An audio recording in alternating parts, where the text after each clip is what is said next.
My name is Sandra Pietrzyk. I'm a student at Glyndwr and I'm working with product design department on live brief for Devil's Bridge Rum. We had 4 different briefs to choose. I went with the one I liked the most, ready mixed drink.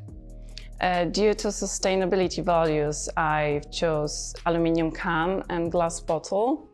I started with 3D modeling and then proceed to design and illustrations.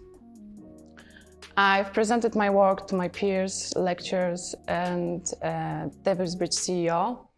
I was excited to find out that my design have been selected to progress to the next stage. As a part of the project, I had the pleasure to work with an external branding expert. He helped me to take my design to the production stage.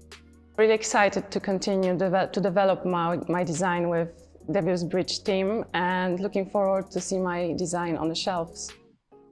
I really enjoyed working with product design department on a live brief and have an opportunity to work with a real client. I chose Glyndwr University because I have a child and part-time job, and traveling just wasn't an option for me.